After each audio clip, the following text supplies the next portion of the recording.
Principal, Madame la députée de Joliette.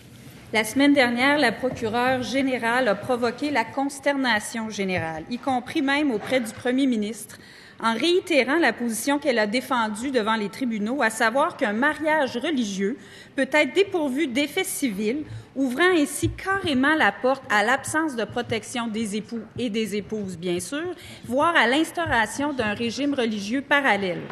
Bien que la ministre ait tenté de s'expliquer en invoquant la notion aussi inusitée qu'inconnue en droit d'union spirituelle, c'est bel et bien de mariage dont il est question dans le jugement. Je réfère au paragraphe 10. La procureure générale du Québec et Madame sont d'avis que les ministres du culte peuvent célébrer des mariages à portée uniquement religieuse.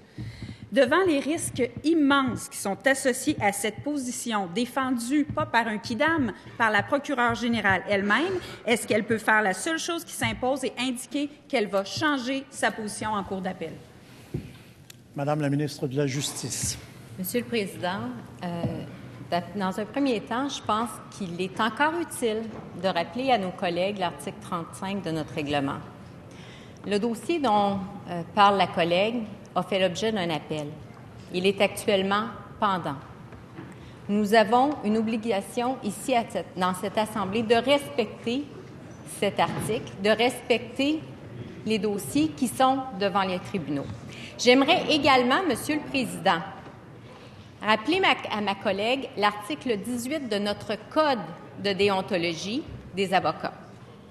L'avocat ne doit pas faire de déclaration publique ni communiquer des renseignements aux médias au sujet d'une affaire pendante devant un tribunal s'il sait ou devrait savoir que ces renseignements ou ces déclarations risquent de porter atteinte à l'autorité d'un tribunal ou au droit d'une partie à un procès ou une audition équitable.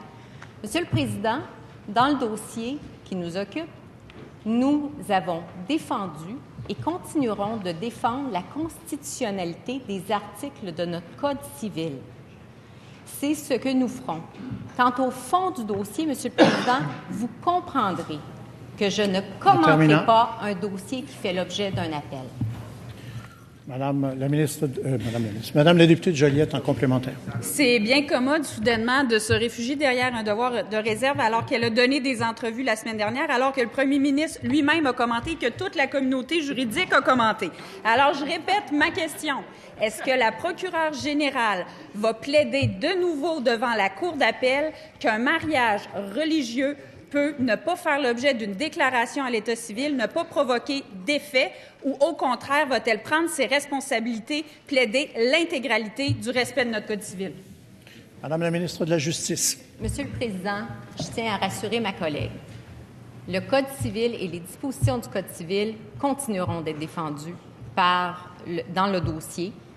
Et pour ce qui est des mariages, je pense qu'il est très clair. Les dispositions du Code civil sont claires. Au Québec, le mariage se célèbre de deux façons.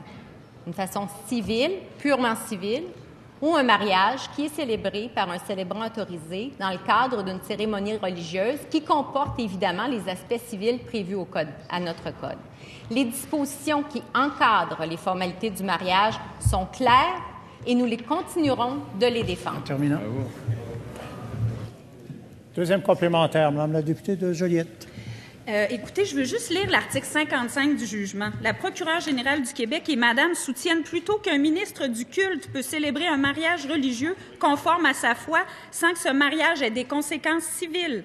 Dans ce cas, bien que les époux soient mariés religieusement, les autorités civiles ne leur reconnaissent tout simplement pas le statut de gens mariés. C'est ça qui a suscité toute la consternation. C'est ça qu'on veut savoir aujourd'hui. Dans le mémoire qu'elle va le déposer dans les jours qui viennent, est-ce qu'elle va plaider ça à nouveau ou elle va plaider le respect de l'institution du mariage? Madame la ministre de la Justice. Monsieur le Président, nous défendons les dispositions de notre Code civil. Nous allons défendre la constitutionnalité des articles de notre Code civil.